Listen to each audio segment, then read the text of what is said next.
Since I have no ideas for specific topics and big enough reviews, I figured I could just share my thoughts on some of the stuff I've been consuming recently. Out of all of them, this is the one I've seen the most recently, which is Into the Spider-Verse. And yes, I didn't see it when it first came out. I don't always have 12 euros to spend on a ticket for a one-time experience that I can't physically or digitally own, when I can just wait for a couple of months until it gets Blu-ray releases and I can just pirate it. I remember watching the trailer for this movie and not really liking it that much, not necessarily because I thought it would be a bad movie. It was more so because the trailer was edited in a way where the imagery seemed like a total clusterfuck and extremely hard to identify the visual style and directing.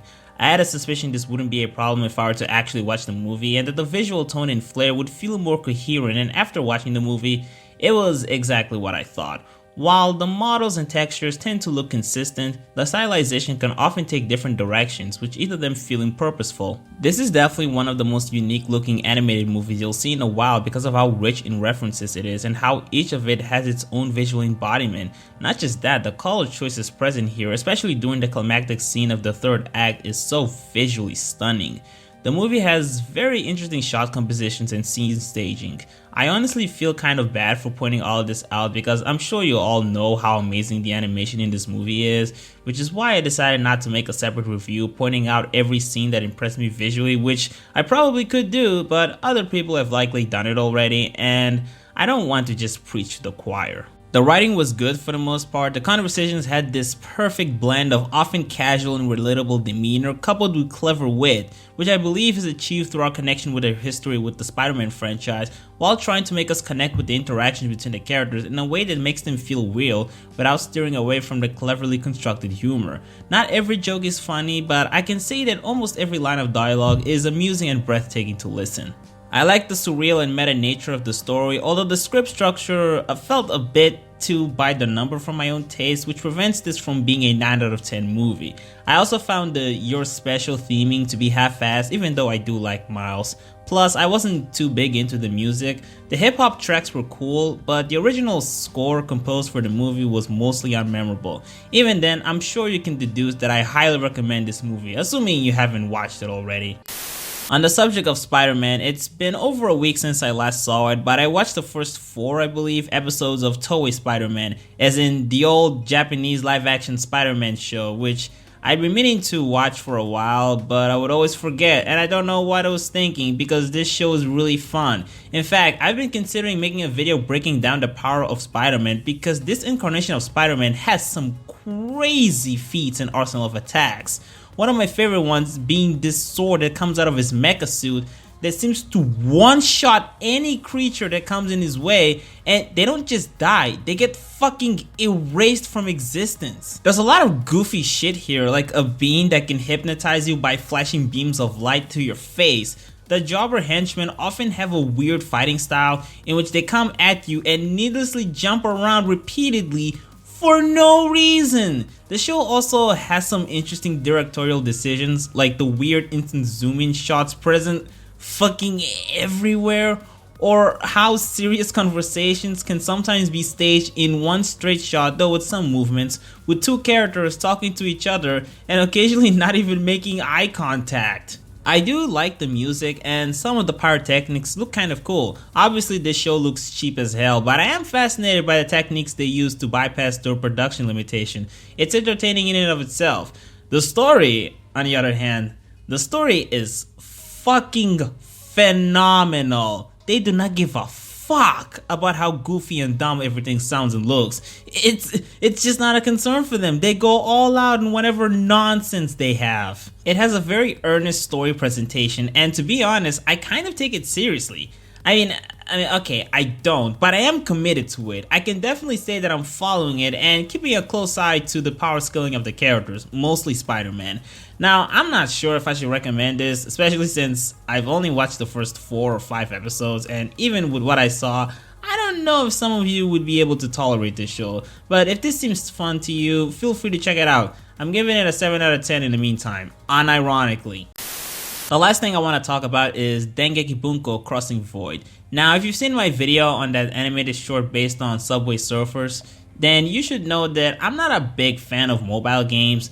I don't like their business models, and I have a small disagreement with the very idea of producing mobile games, but after this, I might actually reconsider my stances because I really like Crossing Void. I saw the trailer for this game while I was browsing through YouTube. Also, this was before I started getting bombarded by ads for this game.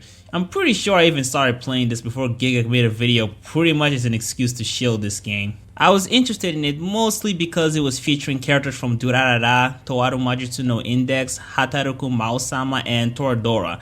I didn't really care for the other franchises, but I did recognize them, and I was interested in the idea of all of them crossing with each other.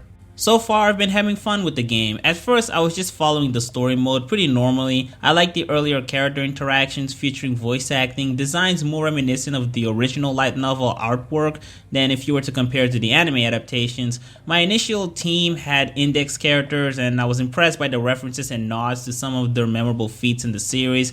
I mean, Misaka's railgun attack looks really fucking cool. But oddly enough, even though it was primarily the premise of the story and how satisfied I was with the presentation that got me initially invested, I think where I really started to get addicted was by the time just having experience points wasn't enough to defeat your opponents and you had to level up, which, I mean, the first time you level up, it's no big deal. All you need is to surpass level 5, which requires very little, and you can upgrade your characters to 2 stars with a specific type of item, which then also allows you to increase your stats at your disposal. But as you forward the chapters, you have to level up even more, and increasing your star rank requires even more items at individual phases, which all of them require you to be at various experience levels.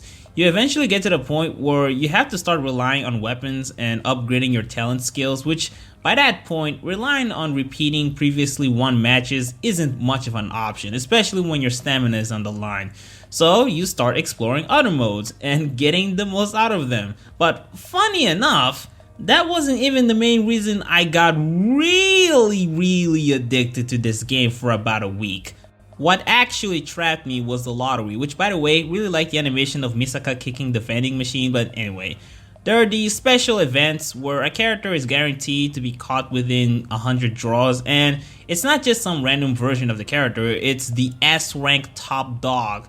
Plus, along the way, A-rank characters are guaranteed within 10 draws, so even if it takes you a while to finally get the S-rank character that you want, you'll still receive A-rank players along the way. Now, earlier this month, Orihara Izaya was the character being auctioned, and the thing is, Izaya is my favorite character in Durarara, so I was not gonna miss this opportunity, especially when he was being auctioned alongside Celti, and I actually got her way early, and since they have a cross-link, I felt like I had to get both of them. Now, in order to purchase gachas, you need lottery tickets or 150 Maigo.